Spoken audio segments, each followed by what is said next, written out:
Welcome shareholders, welcome stakeholders to the 13th annual Agile Industries Company Report. As you all know, it all started with these 17 naive people sitting in a room and coming up with this thing called the Agile Manifesto. And from our point of view, this was wonderful because these people, by and large, were not kind of business people. And so they did not spot the opportunities for taking this thing and monetizing it, which was absolutely great from our point of view, tragic from their point of view. But it was a very useful start for us. So how do we monetize this Agile Manifesto? First thing we had to do was to take the word agile. Now, agile is actually an adverb. You can talk about an agile dancer, for example. But you can't sell adverbs. You can only sell nouns. So if we could make agile into a noun, then we could sell it successfully. You could go and buy 2 kilos of agile down at the local consultancy. And that's what we did. Now, fortunately, the Agile folks themselves helped us with this. They created things called the Agile Manifesto, the Agile Alliance. But we've also seeded the world with questions like, is your team agile? And what is agile? And my favorite, how to do agile, right? So all of these things have made agile into a noun, and that's perfect for our use. Next, we need something to sell.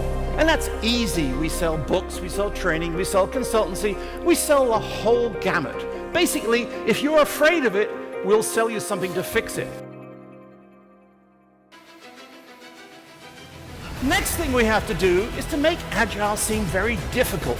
And again, the Agile people have helped us with this because they're using strange names for things.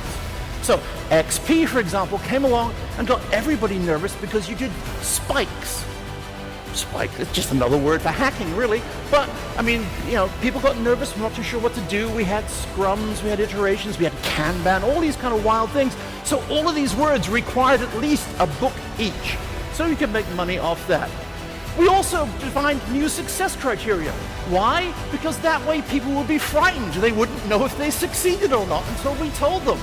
And we charged them to tell them. And also, obviously, we have new roles. And therefore we can train people to become these new people.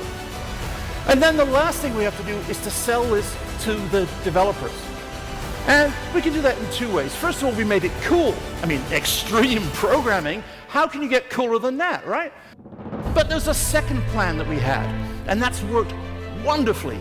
And that is, all the developers that we got initially, we trained them to mock people that were not doing agile processes, to make them feel small and make them feel like they weren't doing development correctly.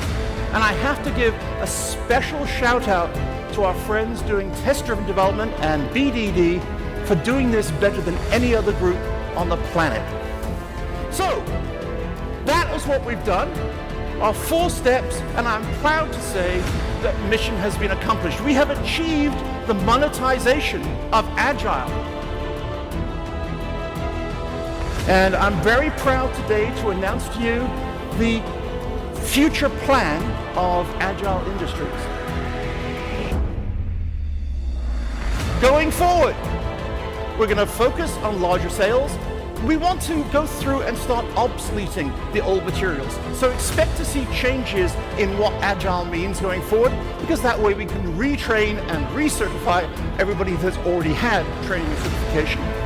We're going to expand into non-software fields, and most importantly, we have a major marketing campaign underway to spread fear, uncertainty, and doubt into large organizations.